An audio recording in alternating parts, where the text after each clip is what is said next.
Do you remember the moment you realized that the world had changed? Let me tell you a quick little story that has nothing and everything to do with the future of our world and how you fit into it. In 1917, the United States faced a huge problem. They were working hard to compete in the industrialized economy, and there was a shortage. Not a shortage of oil or coal or other natural resources, a shortage of people, specifically obedient factory workers. The solution to this economic dilemma? It was an experiment of sorts. It hadn't been done before, until someone thought of it. Mandatory public school.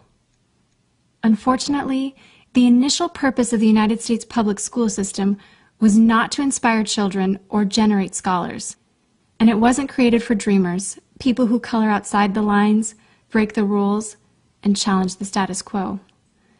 The public school system of the early 1900s was invented to create a nation full of adults who would obediently do their jobs in the factory assembly lines.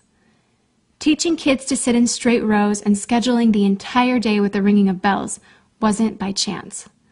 Punishing those who didn't conform was purposeful. These were the skills they would need to join the labor force.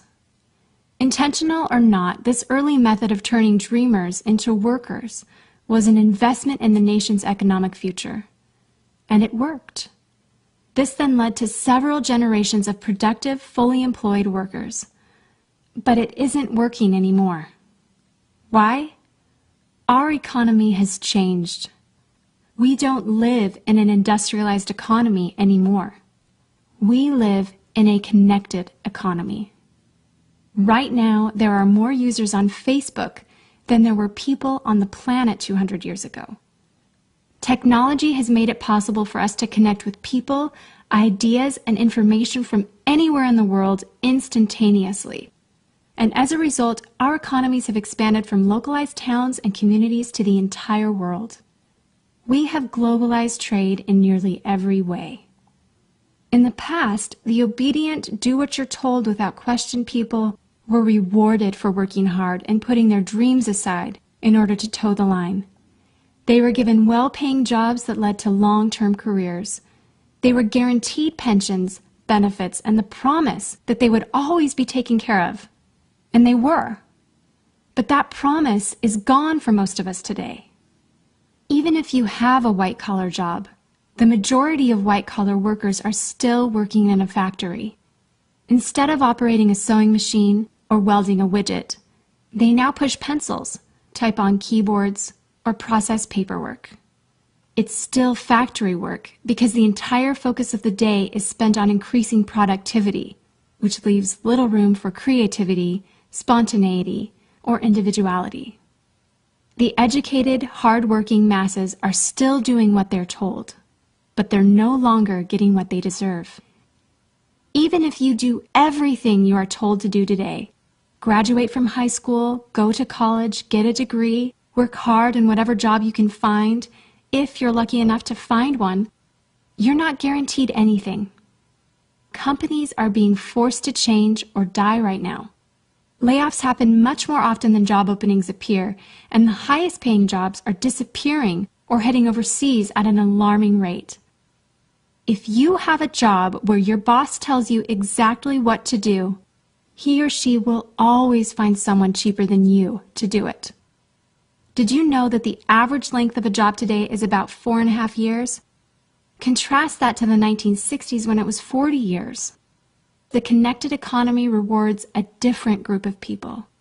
It rewards the people who see things differently, who don't conform, people who have ideas that no one else has, people who are willing to work hard but know that the old way of doing things is broken. The connected economy rewards you not for being a cog in the wheel of life, but for standing up and reaching out. The connected economy rewards the connectors. Whether it's connecting a person to a person, a business to a business to a product, or a product to a person, those who learn how to connect are the ones who will survive and excel in the connected economy. That is how the world has changed. It's not about to change, It already has. Things are different now, and they're not going back to the way they used to be. Look at Facebook. What's their product? It's you. Your network, your information, your ideas, they all have value. Does Facebook pay you for the money they make selling your information to advertisers? No. But we still use it because we have an innate desire to connect with people. In fact, neuroscientists have found that we are actually hardwired to connect with each other. Some people know how to leverage this innate ability in today's economy, but most don't. And because they don't know how to do it, most of them are paralyzed with fear, resisting the shift, despite clear indications telling them it's time to change. In 1917, a group of people performed an experiment that forever changed the way that we earned a living. The world today is facing another huge problem. We're facing a shortage of our own. Not a shortage of factory workers or consumers. The world has enough of those. We have a shortage today of dreamers and connectors. And so, we're holding our own little experiment. And you happen to be the subject of it. This 8-minute presentation was specifically designed to seek out and find the connectors around us. Those who recognize that we are on the brink of the next economic revolution, who are ready to thrive in the connected economy, and who are searching for the best way to do it. The internet and technology are rapidly changing the way that we do everything today, including how we make a living. It's not too late to embrace the change and find a way to make yourself relevant and profitable in our brave new world.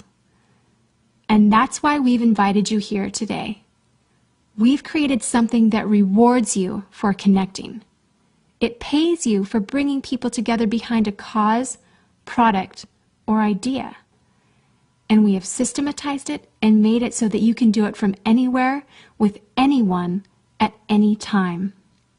If you are passionate about helping people, if you are passionate about changing lives, if you want to position yourself to be a capitalizing force within the connected revolution instead of just a bystander, let's start now. Do you remember the moment you realized that the world had changed? How about the moment you realized you could change with it? Are you ready for the details?